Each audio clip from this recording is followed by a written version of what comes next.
আসসালামু আলাইকুম। এই দেশে এই সমাজে আইন যে কখনোই সবার জন্য সমান নয় তা এই অন্তর্বর্তী সরকারের সময়েও পরতে পরতে তা প্রমাণিত হচ্ছে।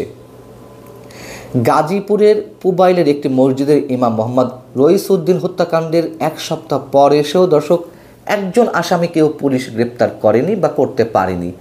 অথচ সেই গাজীপুরেই আমরা দেখলাম যখন এনসিপি বা জাতীয় নাগরিক কমিটির শীর্ষ নেতাদের একজন হাসনাত আবদুল্লাহর গায়ে সামান্য আঘাত করা হলো অথবা তার গাড়ির উপরে দুর্বৃত্তদের হামলা চলল, সেই ঘটনায় কয়েক ঘন্টার মধ্যেই সেই গাজীপুর থেকে ৭০ জনকে আটক করা হলো। এবং গাজীপুর মেট্রোপলিটন পুলিশের অতিরিক্ত পুলিশ কমিশনার জাহিদ হাসান গণমাধ্যমকে জানিয়েছেন যে আটককৃতদের প্রায় সবাই আওয়ামী লীগ ও সংশ্লিষ্ট বিভিন্ন সংগঠনের নেতাকর্মী। প্রশ্ন হচ্ছে, এতে কি প্রকৃত অপরাধীরা ধরা ছোঁয়ার বাইরে চলে যাচ্ছে কিনা? একথা সত্য যে জুলাই আন্দোলনের সামনে সারির যে ছাত্রনেতারা রয়েছেন বা এনসিপির শীর্ষ নেতারা রয়েছেন তারা খুব স্বাভাবিক আওয়ামী লীগ, যুবলীগ, ছাত্রলীগের টার্গেটেড, এটা তো হিসাব করে বলতে হবে না।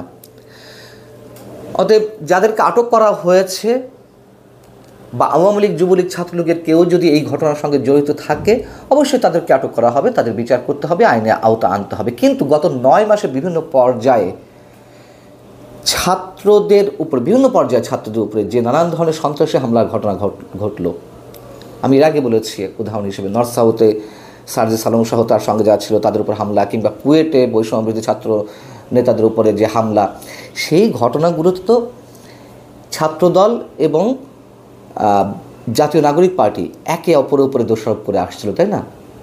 আচ্ছা, যে যার উপরেই দোষারোপ করুক না কেন, এইসব ঘটনায় কাউকে আটক করা হয়েছে?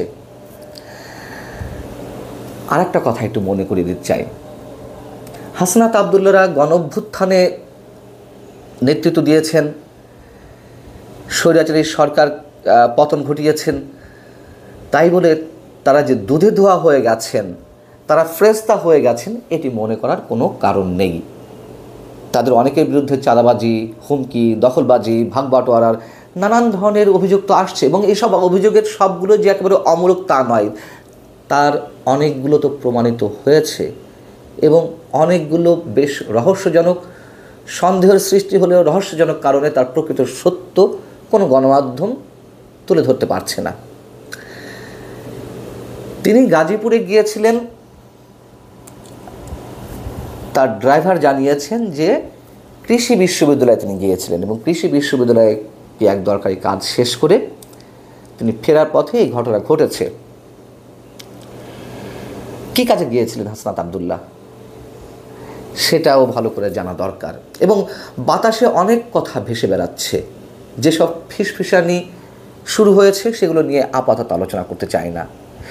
যদি এই হামলার পেছনে অন্য কোনো কারণ থেকে থাকে, অন্য কোনো কারণ, তাহলে অপরাধীরা যারা এই ঘটিয়েছে অন্য বিশেষ কোনো কারণে যদি ঘটিয়ে থাকে, তাহলে তার সঙ্গে সংশ্লিষ্ট অপরাধীরা এই অস্থির সময় খুব সহজেই এককভাবে আওয়ামী লীগের উপর দোষ চাপিয়ে দেওয়ার খুব একটা মুখ্য সুযোগ পাওয়ারই কথা। যেহেতু কিছু ঘটার আগেই এনসিপি বা জাতীয় নাগরিক কমিটির নেতারা মুহুর্মুহু আওয়ামী লীগের উপরে দোষ চাপিয়ে দেওয়ার চেষ্টা করছেন, এবং এর মধ্য দিয়ে তৃতীয় পক্ষ না, প্রথম পক্ষ, দ্বিতীয় পক্ষ, তৃতীয় পক্ষ না, চতুর্থ পক্ষ এগুলো যে আওয়ামী লীগ করাচ্ছে তা সহজে এস্টাবলিশ করার সুযোগ পায়। কিন্তু অনেকের যে ধারণা যে ফিসফিসানিগুলো চলছে, আমি মোটামুটি আপাতত এই মুহূর্ত পর্যন্ত নিশ্চিত সেটিও খুব সহজে প্রকাশ্যে আসবে না, বা যারা জানেন যদি এই ধরনের কিছু ঘটে থাকে তারাও প্রকাশ্যে কিছু বলবে না। এখন কথা হচ্ছে যে তাহলে কি ঘটছে? যে আওয়ামী লীগ সরকারকে আমরা স্বৈরাচার বলছি, ফ্যাসিস্ট বলছি, দুঃশাসন তো অবশ্যই হয়েছিল নিঃসন্দেহে, তারাও যে কাজটি করতো, যা কিছু ঘটতো, কেষ্ট বেটায় চোর, যা কিছু ঘটতো বিএনপি জামাত করছে, এবং এইসব অভিযোগের ভিত্তিতে সব কিছু বিএনপি জামাতের উপরে দোষ চাপিয়ে, অথবা বিশেষ করে বিএনপির নামে, বিএনপি নেতাকর্মীদের নামে যে শত শত হাজার হাজার গায়েবী মামলা দেওয়া হলো, বিনা অপরাধে অনেককে কারাগারে থাকতে হয়েছে মাসের পর মাস, বছরের পর বছর, 10-15 বছর অনেকের আদালতের বারান্দাতেই কেটে গেছে বিভিন্ন মামলায় হাজিরা দিতে দিতে। তো এতে কী হয়েছে? প্রকৃত অপরাধীরা ঘটনার আড়ালে চলে গেছে। অপারেশন ডেভিল হান্ট নামে যা পরিচালিত হলো গত কিছুদিন আগে, সেখানেও গড়পড়তায় আওয়ামী লীগের বা যুবলীগ ছাত্রলীগের নেতাকর্মীদের আটক করা হয়েছে। এই যে মব ক্রিয়েট করা হয়েছে, এই যে চুরি ডাকাতি ছিনতাই ধর্ষণ, সব কিছুতেই কেষ্ট বেটা চোর। আওয়ামী লীগ যে ষড়যন্ত্র করছে না, আওয়ামী লীগ যে কোনো অপরাধ এর মধ্যে করছে না, সে কথা আমি একবারের জন্যও বলতে চাই না, কিন্তু সব কিছু আওয়ামী লীগ করছে।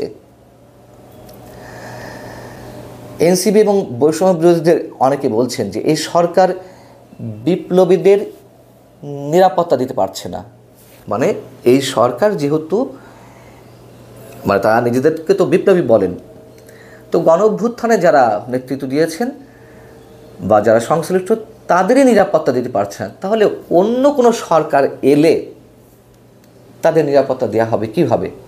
খুবই যৌক্তিক প্রশ্ন, কথা সত্য, কিন্তু কথাটি হচ্ছে এই যে আইনের শাসন না থাকলে আসলে কখনোই কারোরই নিরাপত্তা থাকবে না। এখন হাসনাত আবদুল্লাহ বিশাল একটা ফিগার হয়ে পড়েছেন, এনসিপির শীর্ষ পর্যায়ের একজন। মানে টেলিভিশনগুলো যে কভারেজ আমি দেখলাম, যে এই হামলাতেও যে পরিমাণ কভারেজ, তাতে মনে হচ্ছে দেশে কোনো রাষ্ট্রপতি বা প্রধানমন্ত্রী হামলা শিকার হয়েছেন।